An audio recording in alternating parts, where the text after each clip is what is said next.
নমস্কার, দেখছেন tribe TV বাংলার সঙ্গে রয়েছে আমি অনন্যা। আর শুরুতেই যে গুরুত্বপূর্ণ খবরের দিকে নজর রাখবো, সকাল থেকে যে গুরুত্বপূর্ণ খবরের দিকে আমাদের নজর রয়েছে, আবারও ট্রলি ব্যাগের ভেতর থেকে উদ্ধার হয়েছে মৃতদেহ।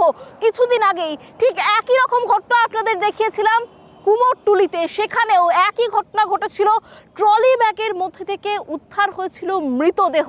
আবারও সেই একই রকম ঘটনার পুনরাবৃত্তি এবার ঘোলা থানার কল্যাণী এক্সপ্রেসওয়ের একটি গাড়ির ভিতরে। সেই গাড়ি থেকে উদ্ধার হয় একটি ট্রলি এবং সেই ট্রলিতে বস্তাবন্দি অবস্থায় পাওয়া গিয়েছে এক যুবকের মৃতদেহ। এবং সেই যুবক রাজস্থানের বাসিন্দা বলে জানা যাচ্ছে, তিনি রাজস্থানের ব্যবসায়ী। ইতিমধ্যেই এই ঘটনায় দুজনকে গ্রেপ্তার করেছে পুলিশ এবং তারাও রাজস্থানের বাসিন্দা বলে জানা যাচ্ছে। সূত্রের খবর, ব্যবসায়িক শত্রুতার জেরেই এই খুনের ঘটনা। দেখুন,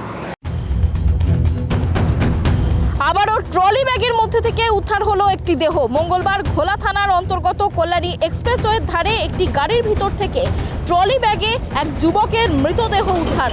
ঘটনায় গ্রেপ্তার হয়েছে দুজন। গোটা ঘটনার তদন্ত শুরু করেছে ঘোলা ও নাগেরবাজার থানার পুলিশ। পুলিশ জানিয়েছে, মঙ্গলবার রাত 9:15 তখন দমদম নাগেরবাজার এলাকা থেকে দুজন যুবক একটি অ্যাপ ক্যাব বুকিং করেন এবং একটি ট্রলি ব্যাগ বস্তা নিয়ে গাড়িতে ওঠেন। নিমতা দিয়ে মুড়াগাছা ব্রিজ হয়ে ঘোলা মহিষকোথার কাছে কল্যাণী এক্সপ্রেসওয়ের ধারে অন্ধকার জায়গায় গাড়ি দাঁড় করাতে বলে ওই দুই যুবক। গাড়িটির ডিকি থেকে ট্রলি ব্যাগ নামানো হয়। ট্রলি ব্যাগটি ভারী দেখে সন্দেহ হয় ক্যাব চালকের। তখন তিনি জানতে চান ট্রলি ব্যাগে কি রয়েছে। তখন ক্যাব চালকের সঙ্গে তর্কাতর্কিতে জড়িয়ে পড়ে দুই যুবক। ঝামেলা দেখে পুলিশ এগিয়ে গেলে এক যুবক পালিয়ে যায়, অন্যজনকে পুলিশ ধরে ফেলে। তারপর জিজ্ঞাসাবাদ করতেই উঠে আসে চাঞ্চল্যকর তথ্য। ট্রলি ব্যাগ খুলতেই দেখা যায় তার ভিতরে এক যুবকের মৃতদেহ। মৃত যুবকের মুখ সেলুটেপ দিয়ে মোড়ানো অবস্থায় রয়েছে। মৃতদেহ উদ্ধার করার পাশাপাশি বেশ কিছু নথিও উদ্ধার করেছে পুলিশ। ঘটনায় গ্রেপ্তার করা হয়েছে দুজনকে। ধৃতরা হলেন করণ সিং এবং কৃষ্ণ রাম সিং। এরা রাজস্থানের বাসিন্দা। যেমনটা জানা যাচ্ছে, ব্যবসায়িক শত্রুতার জেরেই এই খুন। আমরা শুনতে পেয়ে খবরটা শোনার সঙ্গে সঙ্গে আমরা গ্রামের লোকজন এসছি সব এখানে।